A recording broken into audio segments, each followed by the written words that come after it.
All right, good morning, good evening, good afternoon, my brothers, sisters, ladies and gentlemen, citizens of YouTube. Well, if you listen to me for any length of time whatsoever at all, you know that I've always been a strong advocate of gold and silver. And I know, people said, Pastor, years and years and years and years ago, you said this, said that, said this. Yeah, I also said about the manipulation that is going on. Who'd ever thought that the United States of America would not pump the brakes and would turn around and print money, greenbacks, into infinity? Who'd ever thought that? If you understand what I mean. Babe, see what you can do as far as trying to get maybe some more light in here. If you can't, that's fine. But anyway, think about this for a second. Let me think about this for a second. Russia and China, the Kremlin. Now, you know what they've done? Yeah, that's good. You know what they've done? They are now merging together to create their own currency and do their own trading between each other. What does that mean? Again, I'm going to go back into a little bit of history here. Anybody remember Omar Gaddafi? Anybody remember Gaddafi? Now, Gaddafi, a lot of people, they try to stage play a bunch of stuff and trump up a bunch of junk about what they perceive or believe to be what was going on with the U.S. and Gaddafi. But the truth is that Gaddafi was trying to get all of Africa on a gold standard. They do all their own trading between themselves. And of course, whenever you say that, what you do is you're talking about getting everybody in the world off the dollar. Now, over in the East, we know everything is pegged to the dollar, oil and everything. But now major countries are actually getting away from this dollar because they see that, I don't know, does it seem like that? It seems like there is a concerted effort to see which country can actually run their country to the bottom as fast and quick as it can. Now, we talked about tensions escalating between China and Russia. We've already talked about that. But Gaddafi, he was trying to get on the gold standard.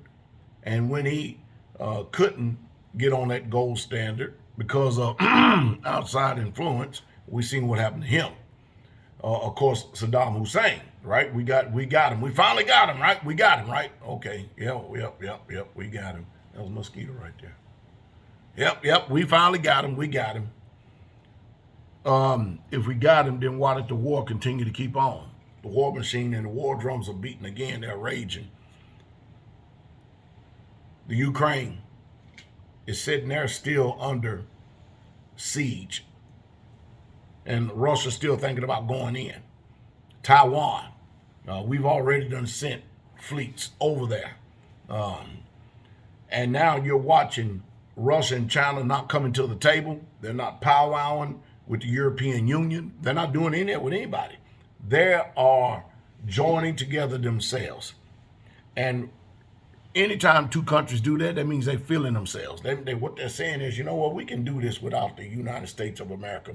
See, the U.S. can no longer bully people around anymore like it always has.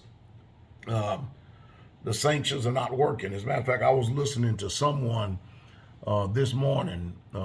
What's that brother name? Economic Ninja. I was listening to him this morning, and he'd be spot on in a lot of his projections. He does. And he mentioned about sanctions and how that the U.S. always used that to bully other countries because everything is pegged to the dollar. Well, they're not going to be able to do that when they're trading outside the dollar, such as Russia and China are doing. They're trading literally outside the dollar. So what does that mean for you and I? That means the dollar is on life support. That means it's slowly but surely collapsing as other countries start to realize that they don't need the dollar. They can just make treaties between themselves. See, at one time, everybody wanted the dollar because it was the world's reserve currency, still is. But it's losing its status real fast. And people are saying, you know what?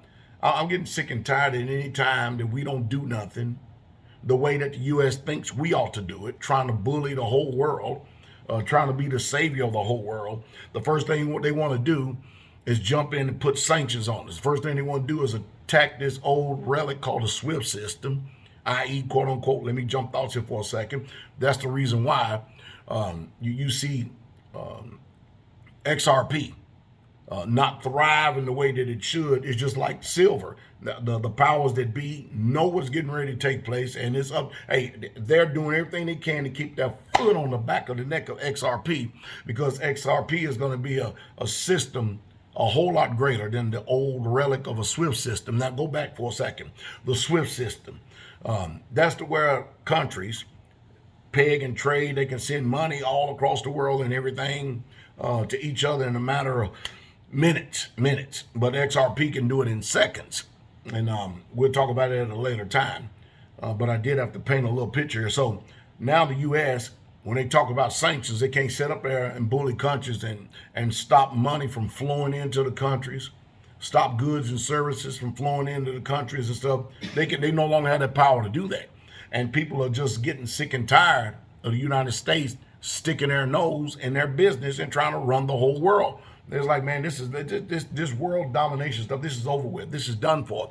And so now they're making treaties between themselves. And like I always said, wonder why America's not so swift and so fast to go jump on Russia and China like they do all these other little small countries like Iraq. Now, you may look at it landmass and call it a big country. It's not a big country.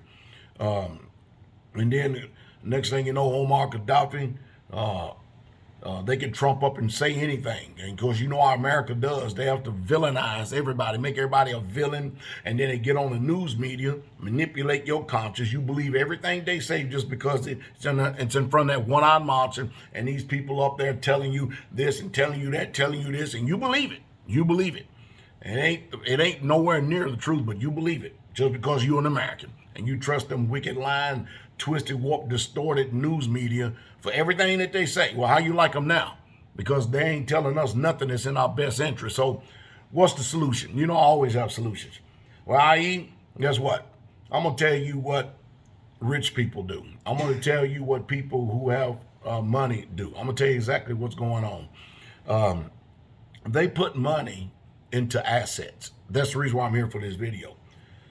Silver, you look at Elon Musk. Right now, he's stacking up on silver. What has China done? Gold, gold, gold. And while everybody else is still trying to think about the dollar and thinking that it has some type of store value and worth, is nothing but paper, you're going to end up in the poorhouse.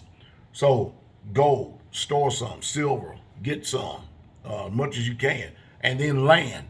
The Most High ain't making no more land. And so you want to have the majority of your portfolio in assets, tangible assets, land, stuff of value.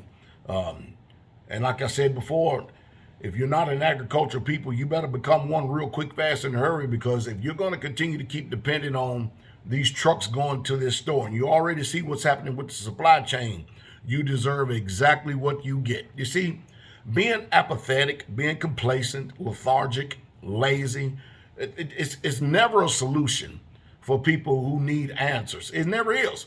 And you can't have one or two people out here being motivated and having a zeal to make everything happen, and then everybody else with the entitlement mentality eating and leeching off of them. It just can't simply be that. You've got to be part of the problem. You got to be part of the solution and not part of the problem. And for the most part, America's done pretty much with all this stimulus and everything else has got Americans lulled to sleep right where they want. They got them looking for the next great movie come out, who's going to win the damn Super Bowl and all this stuff. And the whole time, the rug and the ground beneath your feet is giving way. So, assets. You may want to try to figure out or talk to someone about investing into things that's going to be around for a little while. Because now, again, China and Russia, they're doing their own markets now. They're doing everything they can to get away from the dollar. And I told you, and I said it once, said it 1,000 times, I'm going to say it again. If you notice, China and Russia didn't show up at the last powwow. They wasn't there. And you know the reason why they ain't there? Because they are preparing.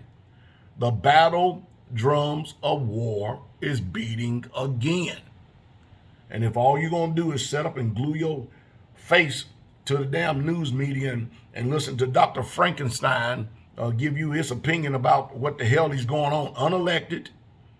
Nobody elected him. Not in office. Yet and still he acts like he's some type of damn, what you want to call Congress rock star or some shit. They need to throw his butt in jail. But anyway, hey, here we are. This is where we at. I tell you all this so that you will have at least some type of avenue of approach. Maybe you can develop a game plan, because things are not going to continue to keep going the way that they've always been. You have a wonderful day. Hope I said something to stimulate thought.